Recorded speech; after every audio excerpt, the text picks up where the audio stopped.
Friends, welcome to ABC classes online. आज हम लोग फिर से एबीसी क्लासेस में एक बार फिर से इकट्ठे हुए हैं ऑनलाइन क्लासेस के लिए। तो लॉकडाउन के कारण हम लोगों को ये स्टेप्स उठाने पड़ रहे हैं कि हम लोग घर बैठे आसानी से पढ़ाई कर सके। तो ज़्यादा वक्त आपका नहीं लेते हुए मैं आज का टॉपिक स्टार्ट करने जा रही हूँ। तो पिछले डे मैंने आपको बताया था, प्रीवियस टॉपिक में मैंने कहा था कि आगे हम लोग पढ़ेंगे मैकेनिज्म ऑफ फोटोसिंथेसिस, क्योंकि फोटोसिंथेसिस के रॉ मटेरियल्स क्या हैं, what are the raw materials for photosynthesis, what is the process of photosynthesis, why photosynthesis is required, and at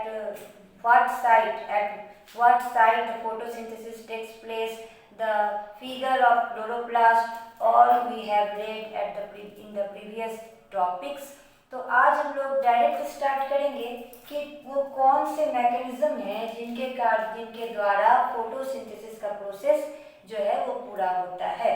तो सबसे पहले बच्चों, अगर आपको मैकेनिज्म ऑफ फोटोसिंथेसिस पूछेगा, क्योंकि this is very important topic for your examination, क्योंकि एग्जामिनेशन में कभी कभी होता है कि डायरेक्ट जो है वो मैकेनिज्म पूछ देता है, कभी कभी पार्ट वाइज पूछता है कि 2 स्टेप्स हैं तो आप डार्क रिएक्शन को डिफाइन करें, लाइट रिएक्शन को डिफाइन करें।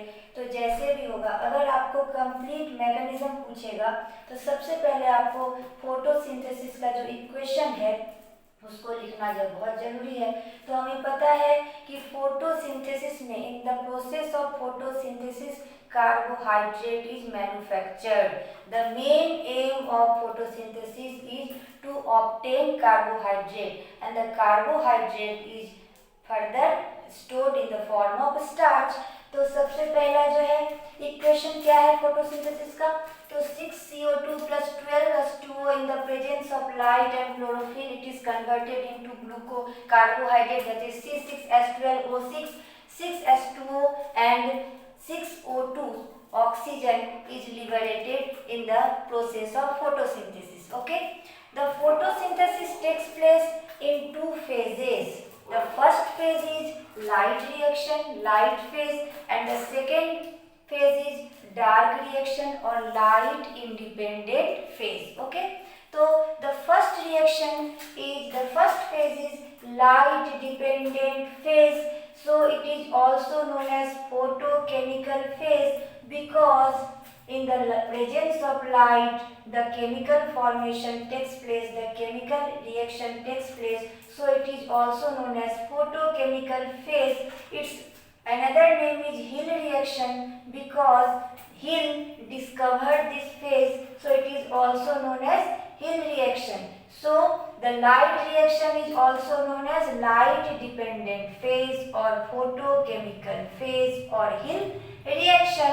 तो ये होता कहाँ है, बहुत इंपॉर्टेंट क्वेश्चन 1 नंबर वाले के लिए, ठीक है, मल्टीपल चॉइस क्वेश्चन के लिए, कि लाइट रिएक्शन होता क्या है, कहाँ है, where does the light reaction occur? The light reaction कहाँ होता है? It always occurs in the thylakoid. It always occurs in thylakoid. तो you have already learned कि thylakoid कहाँ होता है? तो thylakoid is the portion of grana. Thylakoid is found in the portion of grana. ठीक है, तो चूंकि हम पिछले चैप्टर में, हम लोग पिछले टॉपिक में हम लोग पढ़ चुके हैं कि chloroplast is A double membranous structure. It has mainly 3 parts, stroma, grana and thylakoid. तो grana जो है वो क्या होता है, ग्राना में ही जो सिक्के, कॉइन लाइक स्ट्रक्चर्स जो आपस में जुड़े होते हैं, दैट आर थैलेक्वाइड. तो the light reaction occurs in the thylakoid of ग्राना. Okay, next है कि the light reaction occurs in 2 phases. Light reaction हमेशा 2 फेज में कंप्लीट होता है, 2 फेज में होता है. कौन कौन से 2 फेजेस हैं? The first phase is activation of chlorophyll. The most important thing, जो मैंने जब फोटोसिंथेसिस का रॉ मटेरियल पढ़ाया था तो आपको बताया था कि सबसे पहले रेडिएंट एनर्जी जो है वो लीफ के मेसोफिल में जो है वो गिरती है. The radiant energy fall in the mesophyll of leaves where chloroplast is present. the and in the chloroplast chlorophyll is present. So to receive the radiant energy in form of photon, the chlorophyll become excited and this photon energy is then transferred for the process of photosynthesis. Okay, तो जैसे मैंने कहा था कि जैसे आप कोई भी चीज बनाते हो, खाना बनाते हो, तो खाना बनाने के लिए गैस पर जब सारे इंग्रेडिएंट को आप लोग डालते हो बर्तन में लेके, तो सबसे पहला काम क्या है, गैस ऑन करना। अगर गैस ही ना ऑन करो तो कोई भी खाना नहीं बनेगा।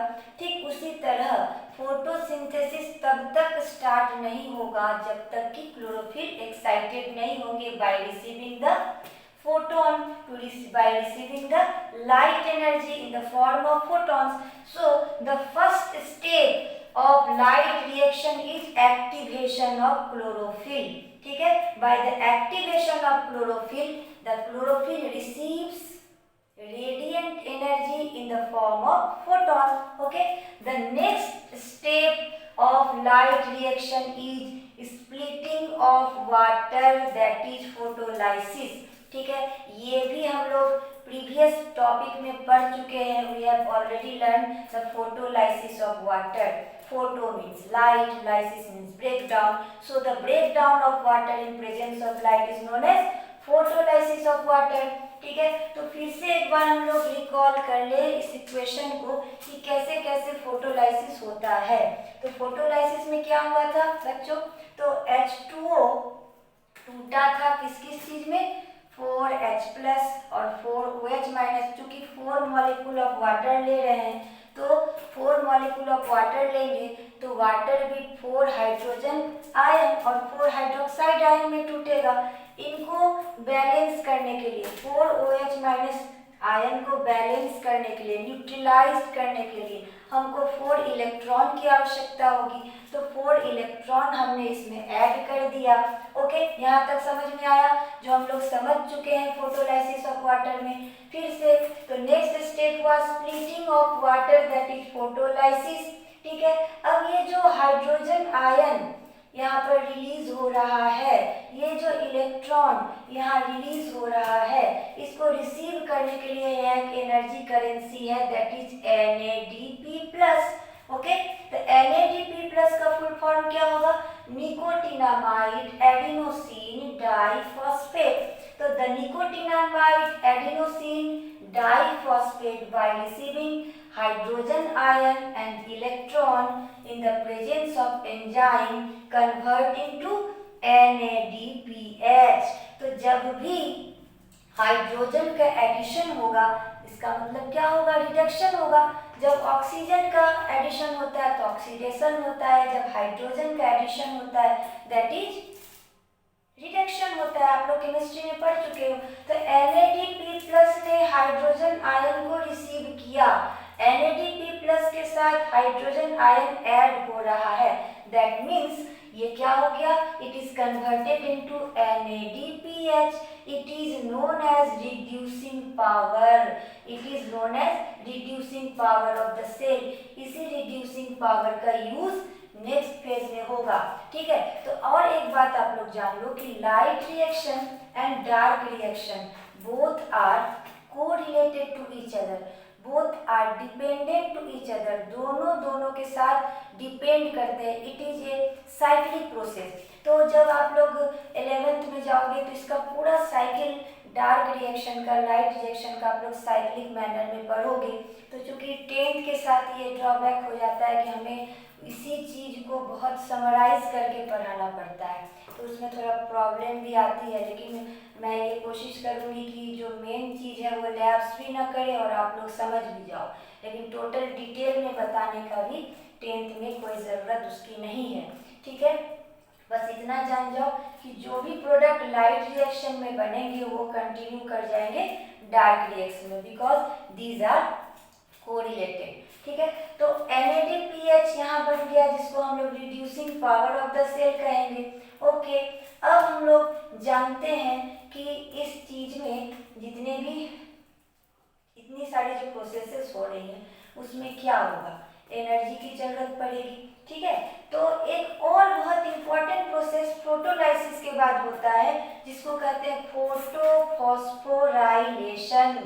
फोटोफॉस्फोराइलेशन, फिर से तोड़ो टर्म को। फोटो मीन्स लाइट, फॉस्फोराइलेशन का मतलब होता है एडिशन ऑफ फॉस्फोरस। ओके, तो the addition of phosphorus in presence of light is known as photophosphorylation. तो यहाँ जो एडीपी है, एडीपी का full form adenosine diphosphate. Diphosphate मतलब दो फॉस्फेट ग्रुप यहाँ पर है। तो ADP after receiving one inorganic phosphate is converted into ATP. ठीक है, तो एडीपी फॉस्फेट आयन को रिसीव करके एटीपी में कन्वर्ट कर रहा है। दैट इज क्या हो रहा है, इसका फोटोफॉस्फोराइलेशन हो रहा है। ठीक है, because the phosphorylation takes place in presence of light. Okay, तो ये एडीपी कन्वर्ट कर गया एटीपी में, जिसको हम लोग कहते हैं एडिनोसिन ट्राइफॉस्फेट। अब ये एनर्जी जो है वो डार्क रिएक्शन में क्या हो जाएगी, प्रोसीड करेगी for the process of dark reaction. Dark reaction को प्रोसीड कराने में इस एनर्जी का यूज होगा। फिर से हम लोग जल्दी में एक बार रिकैप कर ले, फिर से हम लोग समझ लें कि फोटोसिंथेसिस का process, the process of photosynthesis takes place in two phases, that is light phase and dark phase. Okay, light phase occurs in thylakoid. ठीक है, it is known as light phase because it is light dependent phase. The chemical reaction takes place in presence of light, so it is also known as photochemical phase. Okay, the light reaction occurs in mainly two steps. The first step is activation of chlorophyll. Activation of chlorophyll में क्या होगा, the mesophyll part of the leaves receive the radiant energy in form of photon. After receiving radiant energy, the chlorophyll present in the chloroplast become excited and the photons are released, which is used in the further reaction. Okay, next step is splitting of water, that is photolysis of water. The photolysis of water means the splitting of water in presence of light. The water breaks up into H plus ion and OH minus ion. The 4 OH minus ion is neutralized by the 4 electrons. This hydrogen and electron is further received by another NADP plus ion, which is after receiving H plus ion, it is converted into NADPH. So the reduction takes place. So NADPH is known as reducing power of the cell. ठीक है, यहाँ तक समझ में आया। Now the further step is photophosphorylation, the addition of phosphorus in presence of light. The addition of phosphorus in presence of light में क्या होता है, तो the adenosine diphosphate after receiving one inorganic phosphate converted into adenosine triphosphate ATP. Clear? This is all about your light reaction. ठीक है, next is dark reaction और light independent phase. एक बात और क्लियर कर दूं कि डार्क रिएक्शन का मतलब ये कदापि नहीं है, बिल्कुल नहीं है कि अंधेरे में होगा। ठीक है, तो इसका नाम डार्क रिएक्शन इसलिए पड़ा कि it does not require light. ठीक है, so it is light independent phase. तो इसका दूसरा नाम क्या है, इसको हम लोग थर्मोकेमिकल प्रोसेस भी कहते हैं और इसको हम लोग बायोकेमिकल प्रोसेस भी कहते हैं। इसको हम लोग बायोकेमिकल प्रोसेस इसलिए कहते हैं कि डार्क रिएक्शन में ही मैन्युफैक्चर ऑफ कार्बोहाइड्रेट होता है। इन dark reaction finally carbohydrate is manufactured. Okay, ठीक है। अब इसको लाइट डार्क रिएक्शन को हम लोग ब्लैकमैन्स रिएक्शन भी कहते हैं। ठीक है, अब ये होता कहाँ है, dark reaction always occurs in stroma. Stroma क्या है, सबको पता है। Stroma is the matrix inside the chloroplast, chloroplast के अंदर जो मैट्रिक्स पाया जाता है, जो फ्लूइड पाया जाता है, दैट इज स्ट्रोमा। तो लाइट इंडिपेंडेंट फेज और dark reaction always takes place in stroma. ठीक है, क्लियर। अब डार्क रिएक्शन में होता क्या है, तो आपने देखा कि यहाँ पर एटीपी जो है रिलीज हुई, यही एटीपी डार्क रिएक्शन में एनर्जी प्रोवाइड करेगा इस रिएक्शन को प्रोसीड कराने में। ठीक है, अब देखिए यहाँ मैंने लिखा है RUBP। RUBP का फुल फॉर्म होता है राइबोलोज बिसफॉस्फेट। ठीक है, ये राइबोलोज बिसफॉस्फेट जो है ये एक कार्बन एक्सेप्टर ग्रुप होता है। ठीक है, तो जो CO2 रिलीज होगा, इस CO2 को रिसीव करने का काम करता है ये RUBP।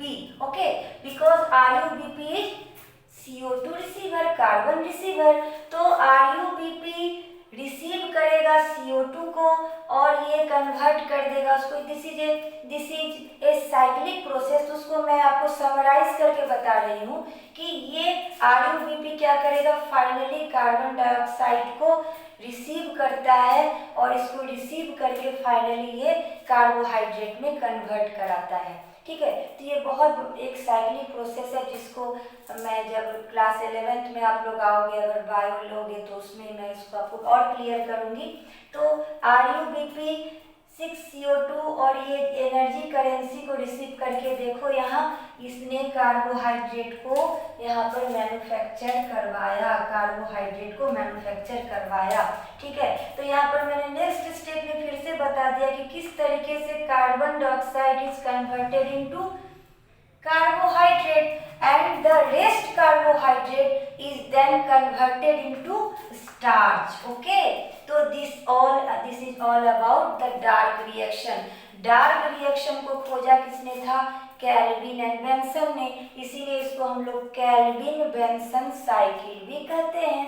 ठीक है, तो और इसको हम लोग एक C3 साइकिल भी कहते हैं। कभी कभी होता ये है कि 10th में तो समराइज करके पढ़ाना पड़ता है, लेकिन 1 नंबर वाले क्वेश्चन का कोई दायरा नहीं होता है, वो आपको कहीं से भी पूछ सकता है। तो डार्क रिएक्शन को हम लोग C3 साइकिल भी कहते हैं। इसका एक साइकिल जो है C3 के नाम से भी जाना जाता है। क्यों? इसलिए कि इसका फर्स्ट स्टेबल प्रोडक्ट जो बनता है वो 3 कार्बन का होता है, इसीलिए इसको हम लोग C3 साइकिल भी कहते हैं। तो this is all about your mechanism of photosynthesis. Okay, तो ये आप लोग पूरा समझ गए कि फोटोसिंथेसिस क्या होता है, फोटोसिंथेसिस के रॉ मटेरियल्स क्या होते हैं, फोटोसिंथेसिस कहाँ होता है, क्लोरोप्लास्ट का क्या इसमें रोल होता है और इसके मैकेनिज्म क्या होते हैं, ये टोटल मैंने आज आपको इस टॉपिक में बताया।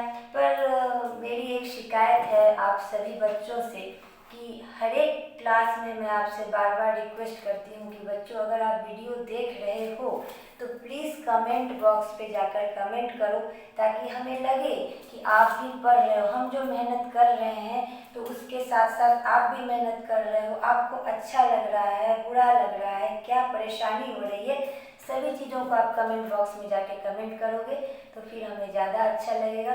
तो तब तक के लिए goodbye, stay safe and stay home. Thank you.